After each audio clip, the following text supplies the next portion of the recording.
भारत के अंतिम हिंदू सम्राट पृथ्वीराज चौहान ने अपनी वीरता का परचम पूरे भारत में लहरा दिया था। दोस्तों, आज भी लाखों श्रद्धालु अजमेर स्थित तारागढ़ पहाड़ी के पास उनके किले में जाते हैं। दोस्तों, अब इतिहासकारों के पास एक सवाल उठता है उनको लेकर के कि उनको शब्द भेदी बाण चलाना किसने सिखाया था। वो इतना सटीक निशाना लगाते थे कि लोग दांतों तले उंगली दबा लेते थे। अब दोस्तों, शब्द भेदी बाण सिखाना या चलाना कोई बच्चों का काम तो है नहीं। अब इतिहासकार इस चीज़ को पता लगाने की कोशिश करते हैं। दोस्तों, क्या पृथ्वीराज को स्वयं शब्द भेदी बाण चलाना आया था या फिर पृथ्वीराज जी को शब्द भेदी बाण चलाना सिखाया था अश्वत्थामा ने, जो कि महाभारत काल के एक बहुत ही यशस्वी योद्धा थे।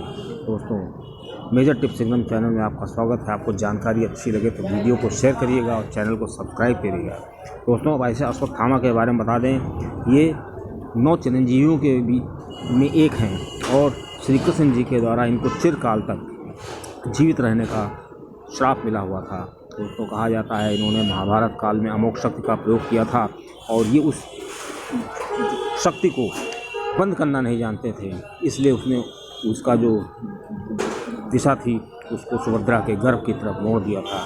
इसी से श्री कृष्ण जी इनके गुस्सा हो गए थे और इनको कहा था कि तुम भटकते रहोगे, बदबूदार स्थानों पर रहोगे, तुम्हारे शरीर से खून बहता रहेगा और कोई तुम्हारे पास नहीं आएगा, लोगों के पास तुम रह नहीं पाओगे और भटकते रहोगे। और तब इन्होंने जब माफ़ी मांगी थी तो श्री कृष्ण जी ने उनको बताया था कि जब कली काल में जब कल की अवतार होगा उसमें तुम उनकी मदद करोगे, उसके बाद तुम्हारा उद्धार हो जाएगा। दोस्तों, अश्वत्थामा के बारे में बताया जाता है कि वो काल, यम और क्रोध का सम्मिलित रूप था। श्री शिव जी का वो अंशा अवतार के रूप में जाने जाते हैं। दोस्तों, चूँकि श्री कृष्ण जी ने उनको चिरकाल तक भटकने का श्राप दिया था, दोस्तों, इसी वजह से वो भटकते रहते हैं। दोस्तों, कहा जाता है कि अश्वत्थामा जी आज भी मध्य प्रदेश में बोरान शहर से लगभग 20 किलोमीटर दूर एक असीरगढ़ का किला है, वहीं पे एक मंदिर है, शिव मंदिर, वहाँ पर आते हैं और वहाँ पे शिव जी की पूजा करके चले जाते हैं। दोस्तों, कई बार लोगों ने उनका देखा भी है और अक्सर वो लोगों को मिलते भी रहते हैं। और दोस्तों, आज भी ये रहस्य बना हुआ है कि जो पृथ्वीराज जी चौहान जी थे उनको जो शब्द भेदी बाण चलाना क्या इन्होंने ही सिखाया था कि वो विद्या उन्होंने कहीं और से सीखी थी।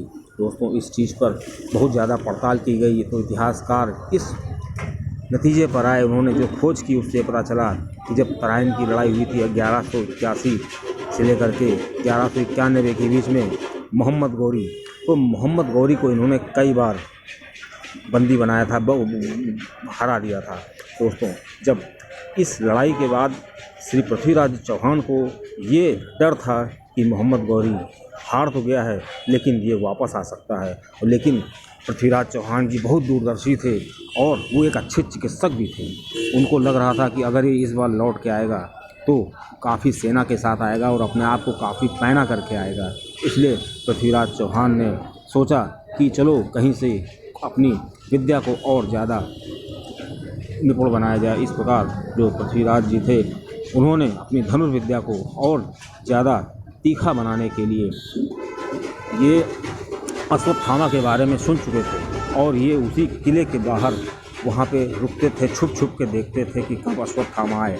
एक बार उन्होंने देखा कि एक बुजुर्ग आदमी जिसके सर से खून बह रहा है और वो वहाँ पर उनको मिला।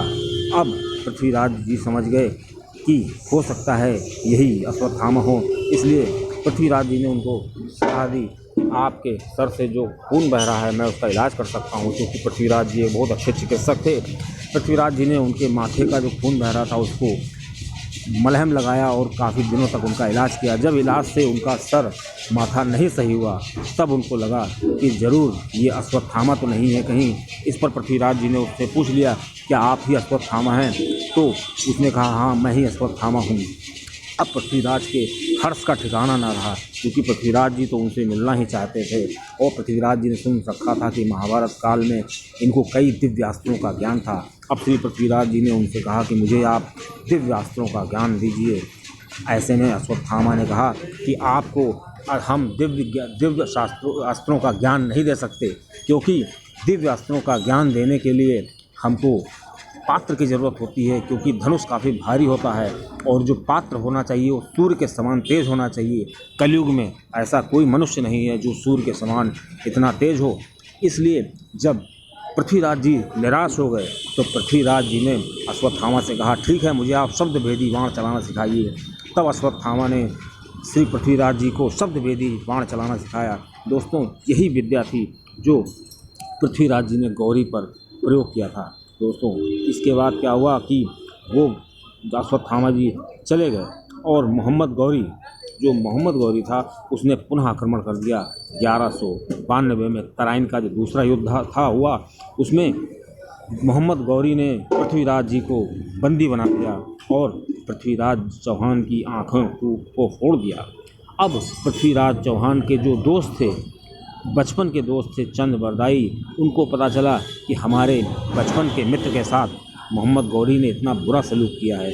तो चंद्रबरदाई ने युक्ति सोची और पृथ्वीराज जी को छुड़ाने की कोशिश की कि इनको किसी तरह छुड़ाया जाए। तो दोस्तों, जब चंद्रबरदाई ने सुल्तान के सामने गए और अपना भेष बदल लिया एक फ़कीर के रूप में और सुल्तान से कहा कि ये जो सामने आपकी बंदी है ये बहुत अच्छा तीर चलाता है और ये शब्द भेदी बाण चला सकता है। दोस्तों, ऐसे में जब उन्होंने कहा हम शब्द भेदी बाण चला लेंगे तो फ़कीर चूँकि ये कारनामा देखना चाहता था तो उस सुल्तान ने फ़कीर से कहा कि क्या तुम शब्द भेदी बाण चला सकते हो। सुल्तान ने हामी भर दी। तब उसने एक दोहा पढ़ा और दोहा इस प्रकार था। चंद्रबरदाई ने जो दोहा पढ़ा वो इस प्रकार था, 4 बास 24 गज अंगुल अष्ट प्रमाण, ताऊ पर सुल्तान है मत चूको सुल्तान। दोस्तों, चंद्रबरदाई जी इशारे में ये कहना चाहते थे कि पृथ्वीराज से तुम्हारे कितनी दूरी पर सुल्तान बैठा हुआ है और तुम अपनी शब्द वेदी बाण की विद्या से पृथ्वीराज से कहा कि तुम मोहम्मद गौरी को गिरा सकते हो। अब पृथ्वीराज को समझने में देर न लगी कि 4 बांस 24 गज। अब वो समझ गए कि जो ये आवाज़ आ रही है कहाँ से आवाज़ आ रही है और दूरी भी उन्होंने तय कर ली, समझ गए।